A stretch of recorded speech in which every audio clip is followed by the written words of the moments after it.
Bonjour, je m'appelle François, on va regarder ensemble un poste DECT, un DECT Snome. Il y a différents modèles. Le modèle qu'on va vous présenter aujourd'hui, c'est un modèle M70 que vous voyez sur la table actuellement. Il est sur son socle de recharge. Le câble ici, c'est un câble d'alimentation. Il sert tout simplement à aller recharger le téléphone. Donc en fin de journée, on va penser à le brancher. Alors, ce téléphone sans fil, DECT, travaille avec des bornes. Suivant votre organisation, suivant votre société, vous pouvez avoir différents types de bornes. On va vous en montrer une ici, c'est une petite Snome M400. Voilà cette borne, alors elle peut être accrochée à un mur, là elle est posée tout simplement sur la table. Ce combiné va être en contact avec cette borne. Nous, pour être sûr que ça fonctionne, lorsqu'on prend le combiné en main, on va voir le numéro de poste et le nom d'extension sur ce téléphone. Ne vous inquiétez pas, si vous, sur votre modèle, vous voyez aussi votre prénom, ça va dépendre des modèles et des mises à jour des firmware. Voilà, faisons un tour maintenant sur ce combiné. Alors, un petit clip pour l'accrocher. Derrière, on va pouvoir en retirer la batterie. A priori, on n'a pas besoin de faire ça. Ne vous acharnez pas à monter ou descendre le volume de sonnerie. Ça, c'est un bouton de volume pour les appels, pour monter ou baisser le volume de l'appel. Cette touche peut être paramétrée spécifiquement, ainsi que celle-ci qui pourrait être un numéro d'urgence. Ça va dépendre de votre configuration de téléphone. Sur cet écran, on voit qu'actuellement, c'est l'utilisateur WIC 005, c'est son numéro d'extension. On est sur un plan de numérotation à 3 chiffres, donc ça c'est sa ligne interne, 005. Là, il est en train de se mettre en veille. On va juste réactiver, toucher n'importe quel bouton pour réactiver. Et on va regarder cet écran. Qu'est-ce qu'on a? La portée de la borne. Donc là, évidemment, on est à côté, on a toutes les barres. La durée de batterie, donc on est ouvert, ça va, on va pouvoir tenir toute la journée. Et puis des touches qu'on appelle en dessous contextuelles qui vont varier en fonction de la situation. Là, le téléphone est au repos. On va trouver sur la gauche votre annuaire personnel qui actuellement est vide. On va pouvoir rajouter. Attention néanmoins avec cet annuaire, si ce téléphone est remis à zéro, l'annuaire va disparaître, il n'est pas sauvegardé, il reste dans la mémoire du téléphone. Contrairement au bouton du milieu qui est l'annuaire d'entreprise. Alors là, on ne va pas pouvoir rajouter sauf si on a des permissions spéciales.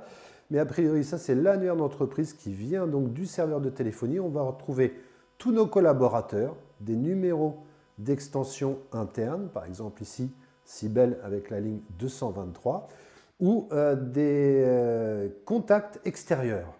Donc on va retrouver un mélange de collaborateurs et de contacts extérieurs dans cet annuaire du milieu. Vous pouvez utiliser la fonction recherche, néanmoins on n'a pas un clavier alphanumérique, donc ce n'est pas forcément extrêmement pratique, mais s'il le fallait au début, pour connaître le numéro de l'extension par exemple de Sarah, je vais aller faire une recherche, SA, et on va cliquer sur recherche.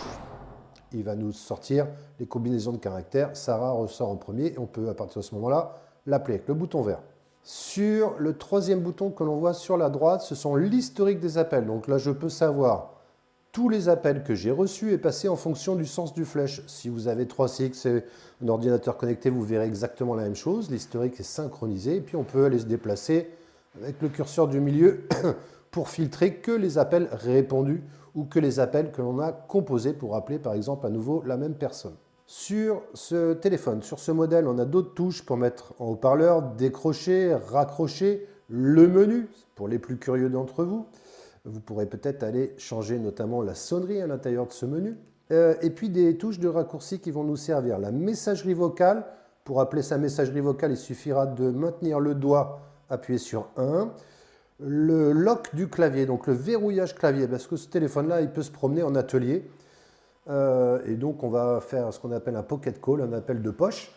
Si on ne veut pas ça, on va aller appuyer sur cette touche. Regardez, il y a une petite clé à côté.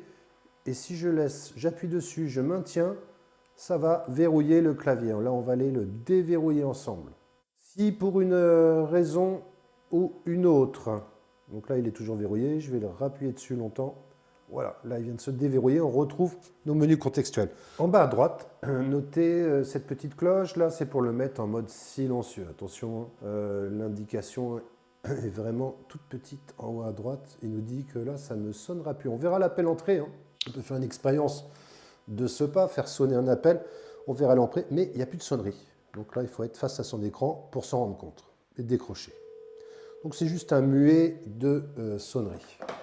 Au passage, les LED en haut à droite, bien là, ça me signale, une LED rouge qui clignote, ça me signale un appel manqué.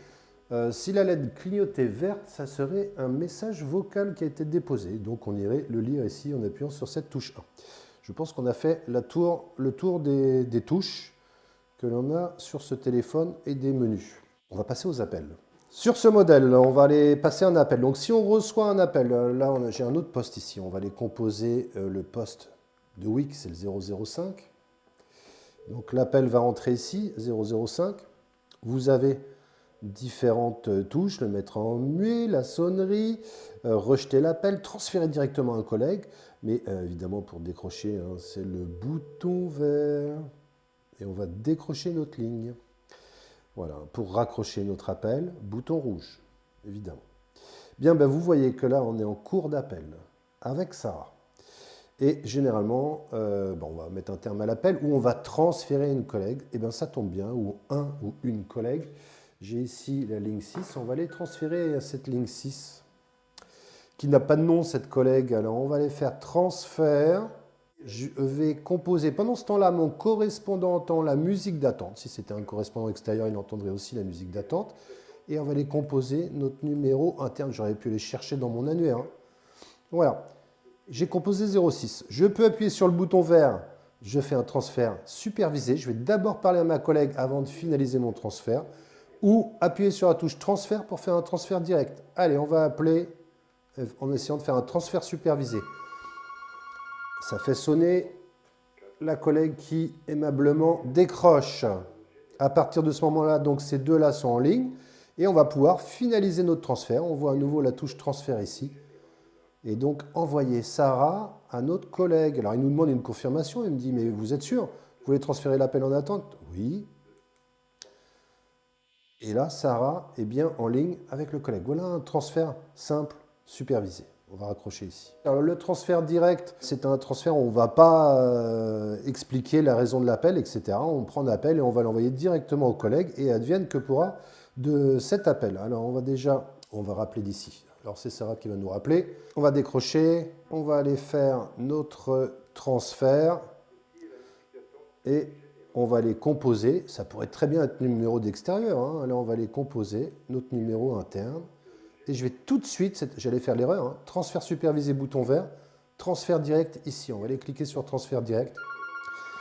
Ça fait sonner, là il me précise qu'il y a un transfert en cours. Si mon collègue décroche, le transfert direct a eu lieu. Hein. Je n'ai pas présenté mon correspondant, puisque ce n'est pas ce qu'on voulait faire. On voulait faire un transfert direct ici. Les deux sont maintenant en ligne. Et ils sont passés d'abord par ce poste-là. De la même manière, lorsque quelqu'un appelle, vous pouvez très bien faire une conférence. Donc là, on a notre appel. Alors une conférence, elle pourrait être à plusieurs, hein, tout simplement. Bien, si on appuie sur la touche conférence, ça va mettre en attente mon correspondant parce qu'il attend que j'appelle mon deuxième numéro. Ligne extérieure, je compose mon numéro à 10 chiffres ou au numéro international. Et bien là, on va appeler, pour l'exercice, on va appeler notre ligne intérieure, le 006. Et je vais cliquer sur appeler. Alors évidemment, pour avoir un nouveau menu, il faut que cette personne décroche. Et puis là, on va pouvoir confirmer la conférence. Et ça va donc fusionner tous ces appels. Nous sommes actuellement en mode conférence, hein, initié par cet utilisateur. Et tout le monde s'entend ici. On va raccrocher cette conférence. Évidemment, lorsque cette personne a initié la conférence, je ne sais pas si vous avez remarqué, ça coupe les deux autres. Hein. On l'a initié depuis un poste DECT SNOME ici. Donc, on a revu ensemble la conférence. Concernant la messagerie vocale, ici, il y a un petit symbole avec une piste magnétique, une bande magnétique. Hein. C'est la messagerie vocale, c'est le symbole de la messagerie vocale. Que se passe-t-il si on appuie longtemps sur cette touche? Ça appelle la messagerie vocale. Je peux mettre en haut-parleur ici. Et il nous demande de rentrer notre code de messagerie vocale. Donc on va saisir un code, généralement à 4 chiffres, et le terminer par dièse. La touche dièse, elle est là. On peut appuyer sur étoile pour écouter nos messages. On va suivre les consignes de l'opératrice, hein, tout simplement.